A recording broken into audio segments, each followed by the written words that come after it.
Olá, amigos, tudo bem? Estamos aqui mais uma vez com o Nômades com Jackson Nascimento, direto do Maloca, restaurante que fica localizado aqui no Bosque Clube, Avenida Constantino Neri, Chapada, em Manaus. E a gente sempre traz um tema relevante, importante, aquilo que está em voga e é discutido nas redes sociais, no noticiário nacional e até internacional.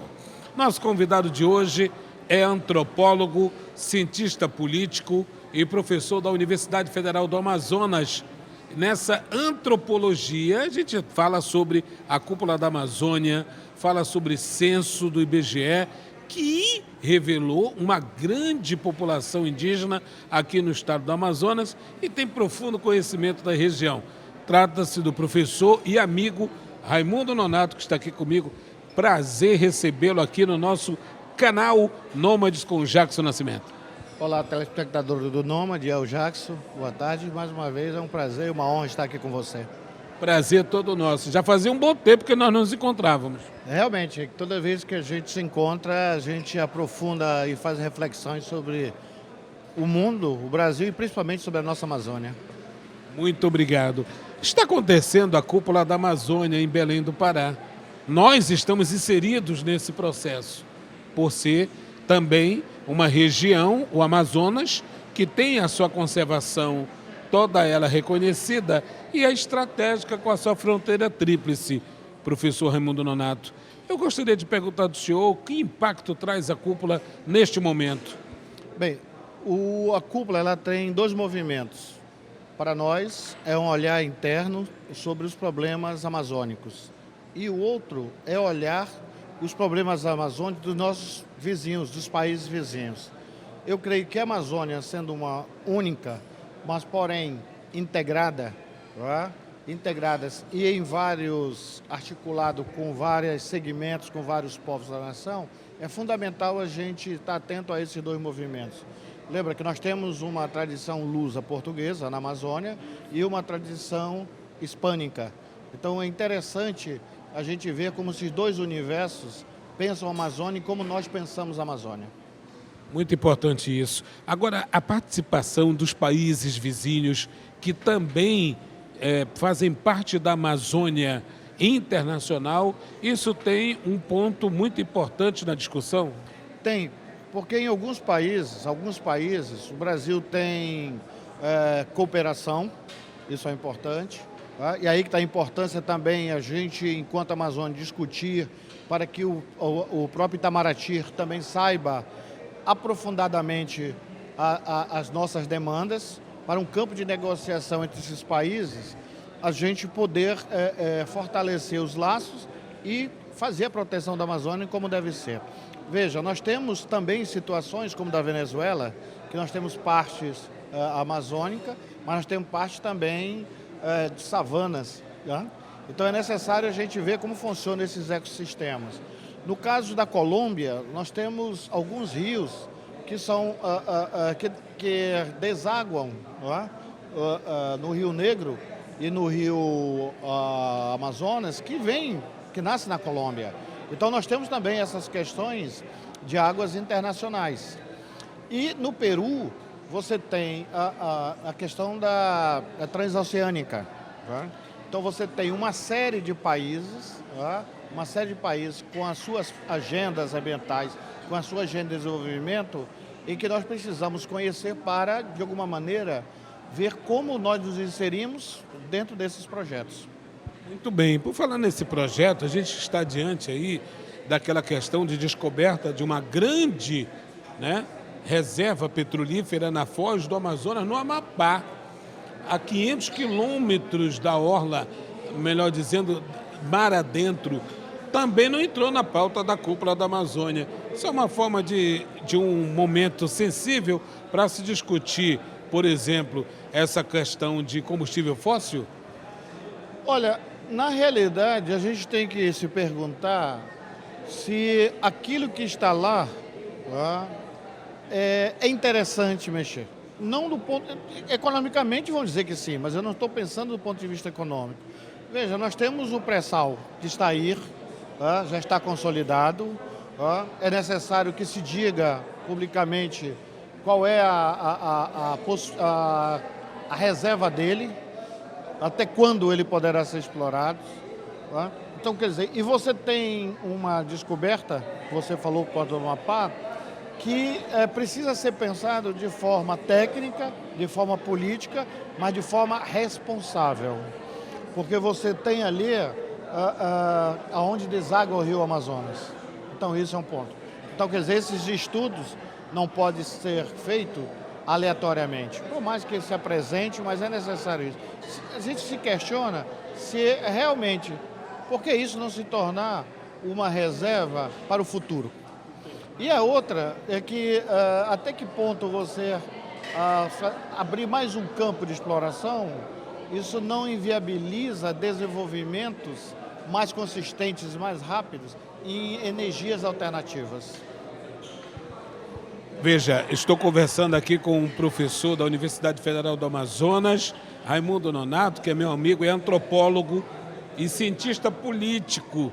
É claro que a Amazônia hoje está em voga. O governo federal percorreu vários países, faz contatos com comércios como a União Europeia, Ásia e Estados Unidos, e sempre colocando em pauta a questão da Amazônia na sua preservação e sustentabilidade. Recentemente, o presidente Lula esteve aqui no Amazonas, precisamente em Parintins, onde, em seu discurso, falou que a Amazônia não deve ser considerada um santuário, mas que deve se explorar de forma sustentável para que a sua população possa ser beneficiada. Eu falo dos povos originários, que há muito tempo encontram-se em situações até então degradantes, nem acesso à saúde, educação e outras formas em que o Estado possa, é claro, beneficiá-los. É possível a gente ter uma sustentabilidade, uma questão de exploração sustentável e ver essa realidade de retorno para a sua população, principalmente a originária, professor Raimundo Nonato? Olha, uma pergunta que a gente deve fazer é se antes da chegada dos primeiros colonizadores na Amazônia, se a população não explorava a região. Claro que sim. Obviamente. Obviamente. Obviamente. Agora, exploravam para quê? Para o seu bem-estar. Tá? Então, exploração, no sentido amplo da palavra, da natureza que te serve, ela não pode ser destruída. Esse é o princípio. Quanto aos projetos e à exploração, é necessário investir pesadamente em pesquisa. Nós conhecemos pouco a Amazônia. É necessário que as universidades do norte, principalmente, com o seu corpo docente, seu corpo de pesquisadores, sejam estimulados com financiamento público para entender a Amazônia. Não podemos explorar se a gente não entende. Não podemos tirar o bem para a humanidade se a gente não conhece. Isso é muito importante porque, a partir do momento que há um conhecimento, o investimento virá com uma forma de ser direto, preciso. E, obviamente, a Cúpula da Amazônia vem discutindo isso, né? Encerra-se nesta quarta-feira. Porém, é claro, as discussões continuam em torno da maior biodiversidade do planeta. Eu estou recebendo aqui, no Maloca Restaurante, o professor, antropólogo e cientista político Raimundo Nonato, que está comigo hoje aqui. Aliás, foi difícil trazê-lo, porque a agenda dele é muito intensa e tem uma atuação muito forte, inclusive, no Alto Rio Negro, no Alto Solimões, aonde atua como educador, como uma forma de atuação na extensão da Universidade Federal do Amazonas. Eu vou para um breve intervalo, mas eu volto daqui a pouquinho com mais informações com o professor Raimundo Nonato, Nômades com Jackson Nascimento, vários caminhos, diversos destinos. Olá, amigos, estamos aqui novamente, Nômades com Jackson Nascimento. Já falamos sobre Cúpula da Amazônia, já falamos sobre assuntos pertinentes, exploração sustentável na Amazônia.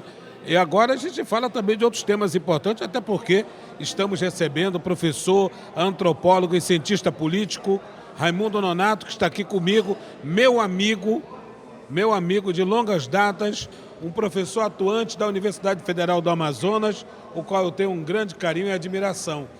Professor, o censo do IBGE recentemente revelou algo que nós já tínhamos praticamente uma noção da população indígena aqui do Amazonas.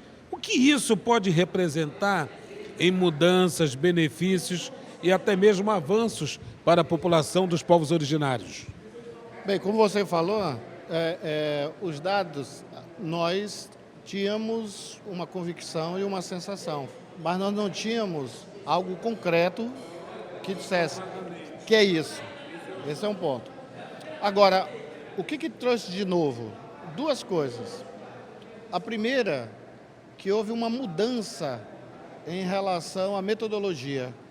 Então, é algo que já vinha me inquietando desde do censo de 2000. Vou lhe dar um exemplo. Se você procurar acessar os dados do IBGE de 2000, ele dá uma população indígena morando em Manaus de pouco mais de 8 mil pessoas. O de 2010, o número chega a 4. Então, Diminuiu. Então, quer dizer, não pode evaporar, não. Tá? Nesse censo de 2000, no último censo, houve uma mudança da metodologia. Aí, Jackson, o que essa metodologia diz para a gente? O que esses dados diz para a gente? Primeiro, muitas pessoas oficialmente gostariam de se dizer indígena. E o IBGE, ao mudar sua metodologia de pesquisa, se você se considera indígena... Alcançou e libertou as pessoas. Porque muitos passaram, de alguma forma, a fazer aquilo em que, na realidade, eles fazem, porém, oficialmente, isso não era demonstrado.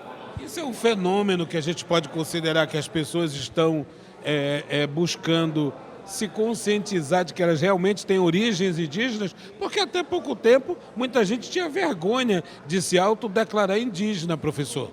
Na realidade, é uma mudança de mentalidade, é uma mudança de perspectiva. E essa mudança, ela se torna benéfica, principalmente entre os mais sensíveis, que são os mais jovens. Então, essa mudança também, ela traz um certo olhar para aquele que se vê como pertencente ou como originário de um povo indígena. Então, isso é importante para nós, principalmente, isso consolida aquilo que nós chamamos que o Brasil é um país pluriétnico.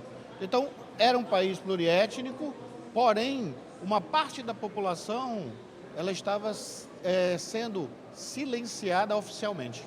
Muito bem.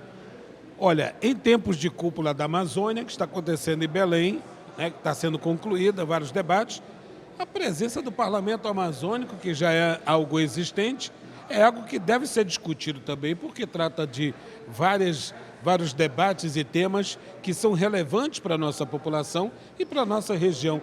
Qual é a sua opinião de visão do Parlamento Amazônico? 3 questões. O Parlamento Amazônico, que reúne representantes de todo o Parlamento dos Estados da Amazônia, e dos países a qual nós temos fronteira e faz parte da Amazônia, a Pan-Amazônica, tem um dado importante. Primeiro, estreitar o diálogo com as organizações indígenas que estão na Amazônia. Aqui na Amazônia, nós temos a COIAB. A COIAB ela representa os 9 estados da região. Então, é um canal de interlocução, um canal para chamar o parlamento e ouvir, como também as organizações indígenas chamarem o parlamento para ouvi-los. Então, são vias de mão dupla. Os países como Venezuela, Colômbia, Equador, Bolívia e Peru também têm essas organizações que representam os povos indígenas a nível nacionais. Então, se nós fizermos e dando seguimento, porque o evento ele marca um tempo e a gente tem que dar continuidade a esse tempo, com ações práticas e efetivas. Então, se você tem um diálogo com as organizações indígenas pan-amazônicas, você começa, de alguma maneira, a ouvir aqueles que vivem na Amazônia. Sem esquecer também os próprios prefeitos, principalmente aqueles que estão na região fronteiriça. Exatamente. Entendeu? Esse que é um ponto central. Colocar em pauta a questão de fronteira. Veja, Jacques, como isso é importante, o parlamento se reunir. O governo do Ministério da Educação, do MEC, aliás, do Ministério da Educação da Colômbia, na sua lei, ele prevê a questão das línguas indígenas na região de fronteira. Nós temos vários indígenas, como Ticuna, Tucano, Piratapuia, Baré, que têm línguas que são faladas, línguas indígenas são faladas, e hoje, Dia Internacional das Línguas Indígenas, que a gente vai comemorar, e hoje, Dia Internacional dos Povos Indígenas, isso serve como reflexão. Você tem países em que as línguas são faladas em 1, 2, 3 países, essas línguas indígenas. Um acordo de cooperação resolveria alguns problemas, principalmente na educação. Uma pessoa que sai da educação de uma comunidade da Colômbia, que são tucano, por exemplo, tá? Quando chega no Brasil, a coisa fica diferente. Entendeu? Então, Há uma complexidade. que pode ser amenizada na medida em que há uma língua comum, seja reconhecida por esses países e se torne efetiva entre os dois países. Muito bem explicado. Não é à toa que nós estamos diante de alguém que possa trazer todo o conteúdo didático, conteúdo analítico, político e de um cenário que vive essa região. Dia 20, o senhor está embarcando para o Alto Solimões, Alto Rio Negro? Na realidade, eu estou indo a Santa Isabel, na região do Marauiá, ministrar uma atividade de docência junto aos Yanomamis, na qual demandaram. Quero registrar aqui também, espero encontrar... Pela UFAM, a Universidade Federal do Amazonas, nós do Instituto de Filosofia, Ciências Humanas e Sociais, Jackson, desenvolvemos algo que eu creio que é único no Brasil. Nós trabalhamos em áreas remotas. Então, nossos alunos, 10% dos alunos do Instituto de Filosofia, Ciências Humanas e Letras, eles estão na região de Taraquá, o Rio Vopés, estão em Cucuí, na fronteira do Brasil com a Venezuela, e nós estamos na região de Tunuir, do Rio Içana. Agora, lamentavelmente, eu aproveito o espaço, nós estamos sem possibilidade de realizar nossa missão, porque justamente o governo federal ainda não disponibilizou recurso para custear gasolina. Entendi. E alimentação. Básicos. O básico. Por quê? Só para ter uma ideia, segunda-feira nós fizemos uma colação de grau de um indígena tucano da região do Rio Papuri, comunidade Uirapixuna. Esse indígena tucano, quando ele ia para nossas atividades em 2018, 2017, ele levava 12 dias para chegar nesse local. 12. Ele gastava de rabeta 160 litros de gasolina. Então era justo que ele venha e possamos fazer essa reposição para ele ter, e ele ficar ali 45 dias, ter alimentação.